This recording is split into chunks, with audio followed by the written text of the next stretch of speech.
موف موريتيل عالم جديد يناديكم.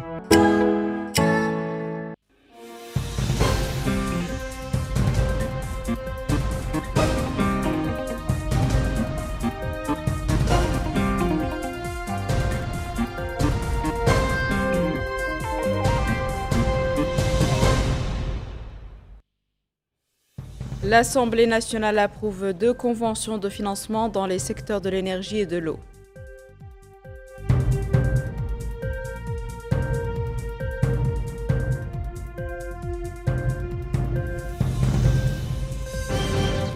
Signature à Nouakchott de la convention de financement du projet régional de coopération éducative au Sahel.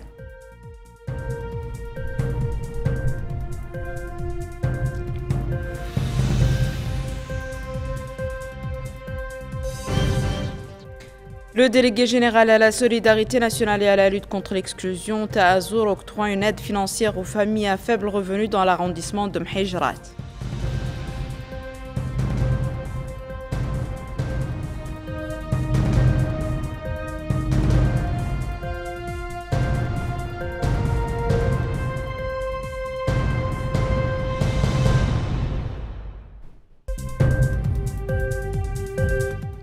Bonsoir mesdames, mesdemoiselles et messieurs, et merci de vous joindre à nous. Le président de l'Assemblée nationale, M. Mohamed Bombo Maguette, a reçu en audience aujourd'hui dans son bureau le chargé d'affaires de l'ambassade des États-Unis en Mauritanie, M. John Ice. L'entretien a porté sur les excellentes relations de coopération entre la République islamique de Mauritanie et les États-Unis, notamment dans le domaine parlementaire, ainsi que sur diverses questions d'intérêt commun. La réunion s'est déroulée en présence du député Zeynoul Ahmed Hadi, président du groupe d'amitié parlementaire mauritanien-américain, et de M. Mohamed Yahya El Haï, chargé de mission à l'Assemblée nationale.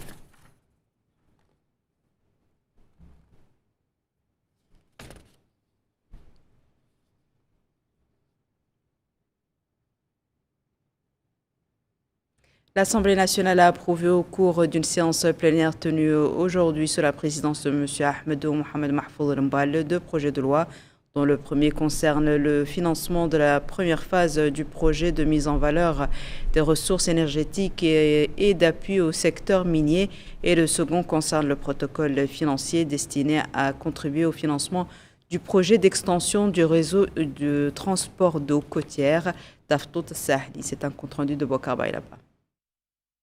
Dans leurs interventions, les députés ont loué ces accords, soulignant leur importance économique et sociale. Ils ont estimé que la résolution des problèmes énergétiques du pays nécessite déjà la mobilisation des ressources nécessaires, appelant à la nécessité de respecter les normes techniques et les délais et assurer la rationalisation des dépenses d'appui technique et de formation. Les parlementaires ont souligné la nécessité d'améliorer la qualité de la formation professionnelle et technique et de mener des études d'évaluation des politiques adoptées dans ce domaine. Ils ont recommandé d'accorder plus d'attention à l'entretien des installations d'approvisionnement en eau et s'efforcer d'élargir le cercle des bénéficiaires pour inclure les villas situées le long des lignes d'approvisionnement. Dans son intervention, le ministre de l'économie et des finances, Sid Ahmed El-Bou, a indiqué que le premier projet de loi vise à améliorer la stabilité et la rentabilité du réseau électrique en exploitant des ressources renouvelables, garantissant des solutions appropriées pour le stockage de l'énergie et en encourageant les investissements dans les secteurs de l'hydrogène vert, des énergies renouvelables et des mines. Il a précisé que le projet de loi comporte plusieurs volets, dont les plus importants sont la valorisation de l'hydrogène vert et des ressources minières à travers la création d'une agence de l'hydrogène vert, l'achèvement du cadre juridique et réglementaire, l'achèvement d'une cartographie des capacités minières, la modernisation et la mise à niveau du registre minier et du système de données géologiques, entre autres. Il a indiqué que les composants du projet de loi comprennent la mise en place des bases de la transition énergétique au moment où le gouvernement, à travers la société mauritanienne d'électricité Somelec, travaille à la mise en œuvre de la première initiative de stockage d'énergie par batterie à grande échelle en Mauritanie, dans le but de doter le pays des premières infrastructures afin d'améliorer la viabilité du réseau électrique national et de soutenir l'intégration croissante des énergies renouvelables dans le système énergétique. S'agissant du second projet de loi relatif au protocole financier signé entre notre pays et la France, destiné à contribuer au financement du projet d'extension du réseau du transport d'eau d'Aftout, le ministre de l'Économie et des Finances a indiqué que celui-ci vise à développer le secteur de l'eau et de l'assainissement pour atteindre des objectifs de développement durable, notamment ceux liés à l'accès aux services d'eau et d'assainissement pour tous, en plus de la gestion durable des ressources en eau à l'horizon 2030. Il a rappelé que la ville de Nouakchott, qui s'appuie sur les installations de l'Aftout Sahali et la nappe phréatique d'Idini, a connu une expansion urbaine significative et une augmentation de sa population, conduisant à une expansion significative du réseau de distribution d'eau. Alors il est devenu nécessaire, selon lui, de renforcer et sécuriser l'approvisionnement en eau potable de la ville, augmenter la capacité de production et diversifier les sources d'eau pour assurer la continuité de ce service public nécessaire. Le ministre de l'Économie et des Finances a indiqué que le gouvernement a lancé des travaux sur le projet d'extension des installations de l'Aftout Sahali en agrandissant la station d'épuration de Beninaji à travers la construction d'un troisième bassin de sédimentation, la mise en place d'une station de pompage intermédiaire à Tiguint et la réhabilitation des stations d'épuration existantes. À cela s'ajoute l'agrandissement de l'usine de filtration du kilomètre 17 par l'augmentation de 4 filtres supplémentaires et le renforcement de la station de pompage d'eau traitée au kilomètre 17 avec une 5e pompe. L'Assemblée nationale a consacré ses 2 séances plénières tenues hier à Nouakchott sous la présidence de M. Hassan El-Cheikh Baha, vice-président de l'Assemblée nationale, aux réponses d'abord du ministre des Affaires islamiques et l'enseignement original, M. Sidi Yahya El-Cheikh Noël Mrabot, relative à une question orale portant sur la situation de son département posée par le député Mohamed Lemine Sidi Mouloud, et ensuite à celle du ministre des Domaines, du patrimoine de l'État et de la réforme foncière, M. Mokhtar Ahmed Bousseif, aux questions orales posées par les députés Ahmed Mohamed Mahfouz Mbale et Mohamed Yahya El-Mustafa. Amina Takan. Cette plénière tenue sous la présidence d'El Hassan Cheikh Baha, vice-président de l'Assemblée nationale, était consacrée à la réponse du ministre des Affaires islamiques et de l'enseignement originel, Sid Ahmed Ould Cheikh El Mrabot, relative à une question portant sur la situation de son département posée par le député Mohamed Lemine Ould Sidi Mohamed. Dans sa réponse, le ministre a passé en revue les principales réalisations accomplies en faveur des imams des mosquées et des cheikhs des Mahadra depuis l'arrivée du président de la République au pouvoir, soulignant que le chef de l'État accorde une attention particulière à la promotion de ces départements. Il a, dans ce cadre, précisé que des dizaines de mosquées programmées depuis août 2024 sont actuellement en phase d'appel d'offres pour un démarrage très prochain des travaux de construction, et cela en plus de la poursuite du programme de formation des imams dans les wilayas de la vallée du Nord et bientôt dans celle de l'Est. Sidi Yahya El-Cheikh El Mrabot a ajouté que le ministère a procédé au transfert cash à 3270 imams pendant la période du mois béni du Ramadan, a adopté pour la première fois dans le cadre de la gestion des mosquées et des mahadras un système d'information basé sur les données relatives aux archives existantes et les données collectées lors du recensement des mosquées et mahadras achevées à Nouakchott et qui se poursuit à l'intérieur du pays. Il a aussi indiqué que le nombre de mahadras a doublé depuis 2019 pour atteindre 1756 en 2024. Le ministre a ensuite évoqué les efforts déployés par son département en faveur des mosquées et le soutien qu'il apporte aux imams, aux muezzins, aux mahadras et à leurs cheikhs. L'Assemblée nationale a aussi abrité une autre séance consacrée à la réponse du ministre des Domaines interpellé par 2 députés. Le député Ahmed Mahfouz Mbale a expliqué dans sa question que la réalité de la ville urbaine de Nouakchott et des villes de l'intérieur connaît de nombreux problèmes qui mettent en danger les biens des citoyens et créent de nombreuses difficultés dans les régions.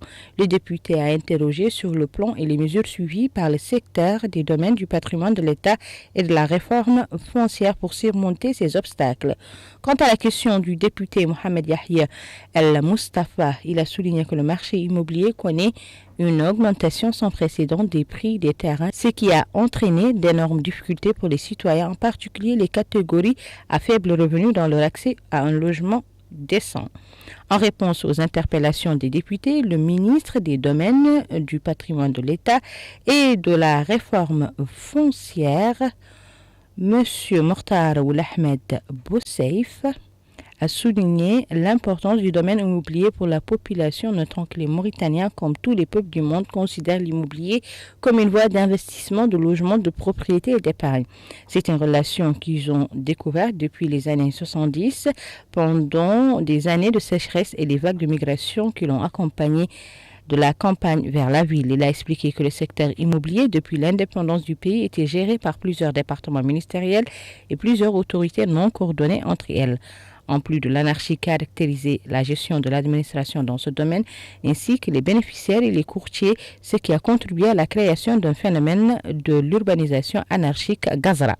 Le ministre a expliqué que le dysfonctionnement du secteur qu'a connu notre pays s'est largement amélioré lors du règne du président de la République, Mohamed Ould Cheikh Al Ghazouani, qui a procédé sur la base de procédures et créer un secteur dédié au domaine au patrimoine de l'État, à la réforme foncière pour résoudre tous ces problèmes, ce qui a été fait depuis août 2024. Il a déclaré que le secteur a commencé à exercer ses fonctions avec sa structure administrative actuelle et les textes qui lui ont transféré les pouvoirs en mars 2025, notant que le secteur, après avoir reçu les dossiers des autres secteurs, a élaboré une vision claire de l'ampleur des dysfonctionnements et des grands défis du secteur. Il a ensuite passé en revue les problèmes auxquels le secteur est confronté, tels que les concessions rurales, les doubles attributions, les demandes d'indemnisation, les problèmes des plans et de déchiffrement, ajoutant que la volonté politique existante a permis de faire un diagnostic correct et de prendre connaissance de l'ampleur des défis, ainsi que de déterminer les priorités et facteurs qui poussent le secteur à travailler pour faire face aux problèmes immobiliers à Nouakchott en premier lieu, car c'est la vitrine du pays, et parce que la plupart des biens immobiliers qui posent problème s'y trouvent. Il a précisé qu'après la résolution de ces problèmes, cette expérience sera généralisée à toutes les autres wilayas avec la même méthodologie en attendant la création de plans directeurs et de plans de lotissement dans ces wilayas. Le groupe d'amitié parlementaire mauritano-américain a débuté ses travaux cet après-midi au siège de l'Assemblée nationale à Nouakchott sous la présidence du premier vice-président de l'Assemblée nationale, et cela en présence du ministre de la Culture, des Arts et de la Communication et des Relations avec le Parlement, porte-parole du gouvernement. L'objectif du groupe est de renforcer les relations bilatérales entre notre pays et les États-Unis d'Amérique en consolidant la coopération parlementaire et diplomatique dans divers domaines. Wakaba est là-bas. L'objectif du groupe parlementaire d'amitié mauritano-américain est de renforcer les relations entre les deux pays en approfondissant la compréhension mutuelle et en renforçant la coopération parlementaire et diplomatique dans divers domaines vitaux, notamment ceux liés à la législation et la coopération culturelle et économique. Ce groupe s'inscrit dans la tradition noble de la diplomatie parlementaire, vecteur essentiel du rapprochement entre les peuples et les institutions. Il témoigne de notre attachement commun aux valeurs de dialogue, de respect mutuel et de collaboration constructive. La République islamique de Mauritanie et les États-Unis d'Amérique partagent une longue histoire de coopération dans des domaines aussi variés que la gouvernance, la sécurité, l'éducation et le développement durable.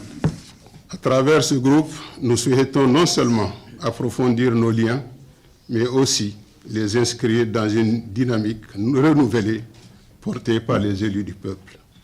Puisse ce groupe devenir un pont solide entre nos deux nations, au service de la paix, de la prospérité et de la compréhension mutuelle.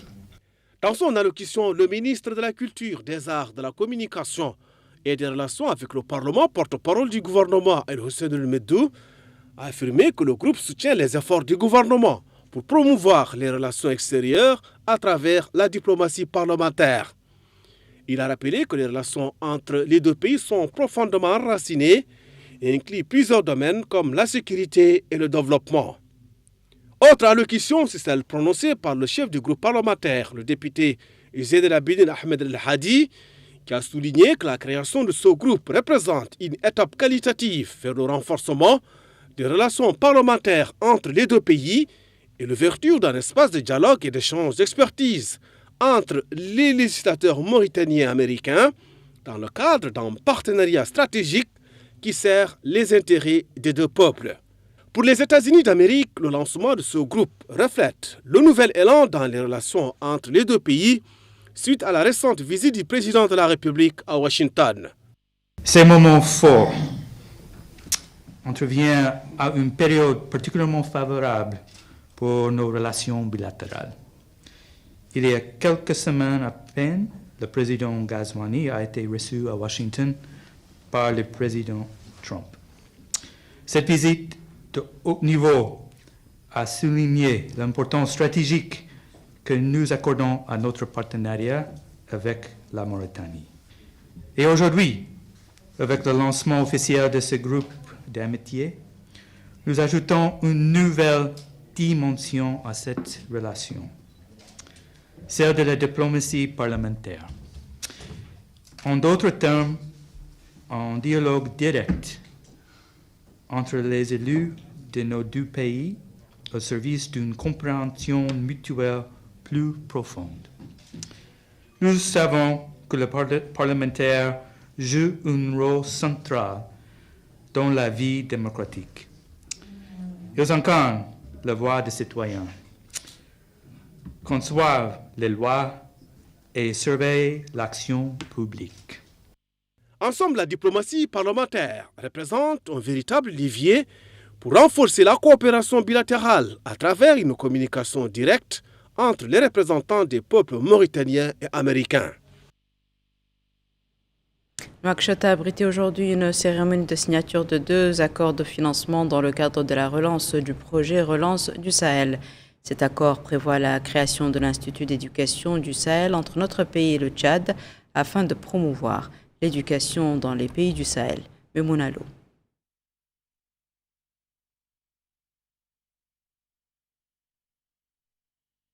Transformer les systèmes éducatifs de la Mauritanie et le Tchad en renforçant la gouvernance sectorielle et en élargissant l'accès à des parcours d'apprentissage flexibles et inclusifs.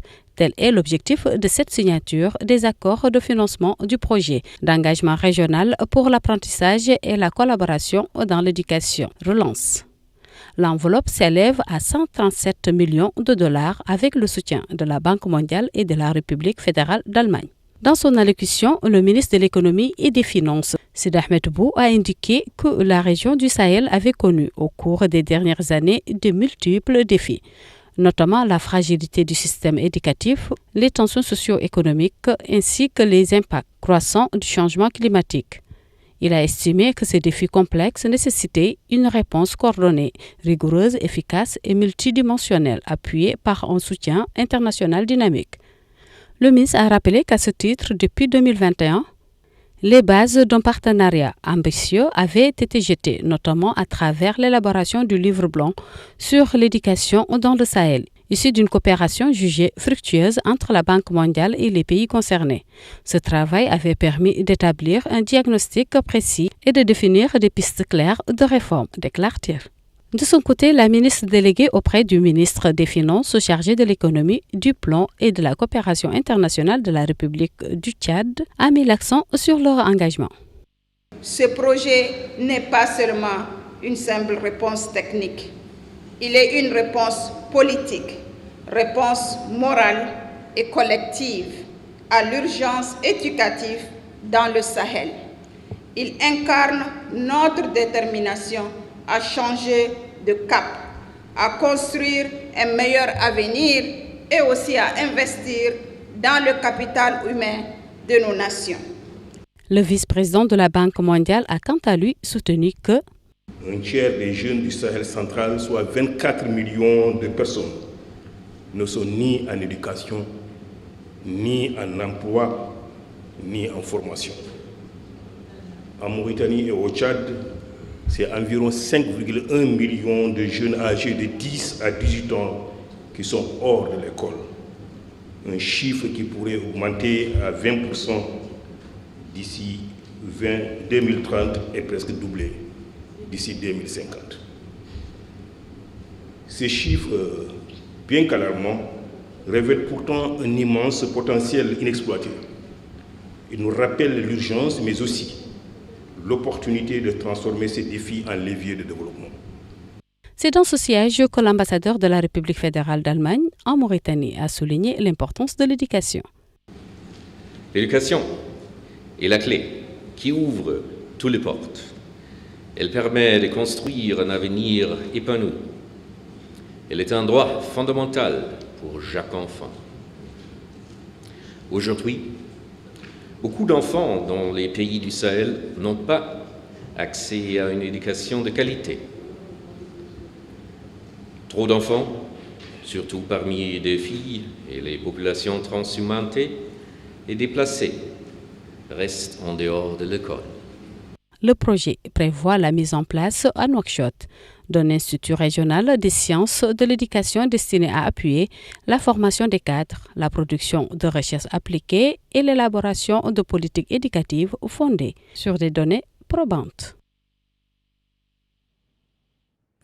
Nous allons à présent dans la wilaya de Linchiri et plus précisément dans l'arrondissement de Mhejrat, où le délégué général à la solidarité nationale et à la lutte contre l'exclusion Ta'azour, M. Cheikh Abdallah El Bouadda, a achevé aujourd'hui une tournée qu'il a conduite auparavant dans le Tagan et l'Adrar avant cette dernière étape de Linchiri.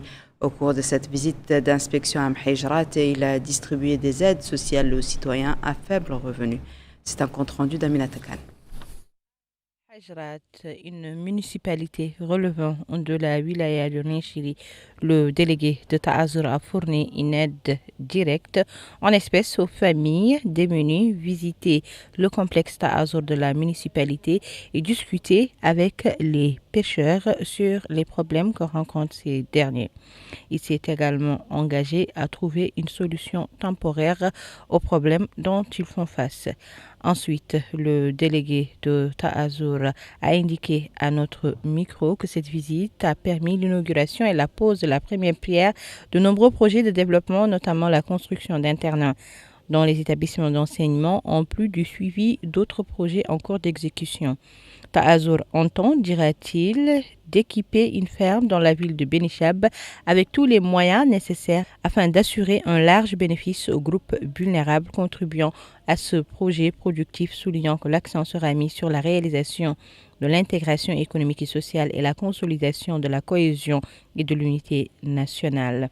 Il est à noter que le délégué général à la solidarité nationale et à la lutte contre l'exclusion Ta'azour, Cheikh Abdallah El Bouadda, a visité en compagnie du wali de la wilaya de Linchiri, Idrissa Demba Korera, une ferme maraîchère. Il s'est également rendu avec le ministre et les autorités administratives et sécuritaires à une soirée où il était question d'édifier le public sur le programme de Ta'mir. Devant les élus et les habitants, les défis de développement les plus importants, en particulier la pénurie d'eau et d'autres problèmes, ont été soulevés. Le délégué s'est engagé à trouver une solution dans les plus brefs délais. Le délégué général à la solidarité nationale et à la lutte contre l'exclusion, M. Cheikh Abdallah El Bouadda, a présidé hier soir à Attar en compagnie du wali de l'Adrar, M. Abdallah El Mohamed Mahmoud, l'ouverture d'une réunion consultative sur le programme Ta'mir, ville de Ta'azour, au niveau de la wilaya, avec la participation des autorités administratives, des élus, des chefs de services régionaux, des organisations de la société civile et des acteurs de la jeunesse. S'exprimant à cette occasion, le délégué général de Ta'azour a souligné que cette réunion s'inscrivait dans le cadre de l'exécution des hautes instructions de son Excellence le Président de la République, M. Mohamed El-Cheikh El-Ghazouani, concernant la nécessité de rapprocher l'administration des citoyens, à s'informer sur le terrain des conditions des citoyens et à diagnostiquer les problèmes qui leur sont posés dans le but d'y trouver des solutions rapides et efficaces, en particulier en cette période de l'année caractérisée par la multiplication des défis. Il a passé en revue le bilan de sa visite au niveau national, faisant le rappel des efforts de la délégation au niveau de la wilaya et la présentation du programme Ta'mir, ville de Ta'azour. Le président par intérim de la région d'Adrar, le conseiller Mohamed Mokhtar Al-Hmin Amar, le président de l'association des maires de l'Adrar, Mohamed Ali El-Chennoun, et le maire de la commune d'Atar, M. Brahim El-Debbe, ont tous salué ces interventions, affirmant que le programme Ta'mir est des perspectives prometteuses et importantes pour la construction de l'avenir de la nation. Nous refermons ce journal par cette activité du ministère de la Santé qui a organisé aujourd'hui à Nouakchott, en coopération avec l'ONG Terre des Hommes, un atelier de lancement du projet El Avia. L'atelier vise à renforcer les capacités des acteurs institutionnels et professionnels de la santé mentale et à améliorer les conditions des réfugiés, des rapatriés et de leur communauté d'accueil au Hawd al-Sharqi. C'est un compte rendu de Rahmaba. Dans un contexte marqué par les vulnérabilités psychosociales, notamment dans l'est du pays, le ministère de la Santé a lancé à Nouakchott, en partenariat avec l'ONG Terre des Hommes, le projet El Avia. Ce projet vise à améliorer l'accès aux services de santé mentale et de soutien psychosocial en ciblant particulièrement les réfugiés, les rapatriés et les communautés d'accueil. Lors de la cérémonie, le secrétaire général par intérim du ministère de la Santé, M. Eli Mohamed Zeyn, a annoncé que la santé mentale est désormais un pilier stratégique de la politique de santé publique et que le projet El Avia constitue une avancée essentielle pour combler les lacunes identifiées dans les zones vulnérables comme le Hawd al-Sharqi. Quant au directeur de l'Agence française de développement, il a annoncé que l'appui au projet s'inscrit dans la continuité du soutien apporté par la France. Le projet va aussi permettre d'améliorer toute la qualité de la prise en charge. Et enfin, il faut le dire, le projet permettra de sensibiliser les populations sur ce qu'est la santé mentale et les bonnes pratiques à adopter. L'Agence française de développement finance le projet à hauteur de 55 millions d'ouguiyas. Ce projet sera mis en œuvre, et aussi vous le savez, par la Fondation Terre des Hommes Lausanne, en étroite concertation avec le ministère de la Santé, avec le ministère des Affaires sociales, de l'enfance et de la famille, et aussi, bien sûr, avec les autorités de la wilaya. De son côté, le représentant de Terre des Hommes a rappelé que nous avons la conviction que la santé mentale et le soutien psychosocial ne sont pas secondaires dans l'action humanitaire. Ils en sont donc la condition. Ainsi, protéger ces enfants et ces femmes, c'est aussi agir sur les souffrances invisibles, les deuils non résolus, les blessures émotionnelles enfouies, les stigmates du déracinement. Ce projet s'inscrit dans la continuité des interventions déjà engagées dans le domaine de la santé, en particulier dans les régions à forte pression humanitaire. Voici à présent, mesdames et messieurs, le rappel des titres. L'Assemblée nationale approuve 2 conventions de financement dans les secteurs de l'énergie et de l'eau.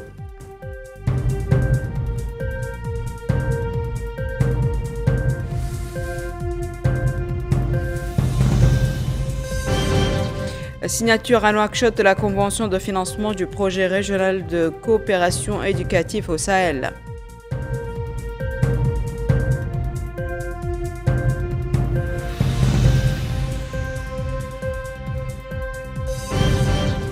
Le délégué général à la solidarité nationale et à la lutte contre l'exclusion Ta'azour octroie une aide financière aux familles à faible revenu dans l'arrondissement de Mhejrat.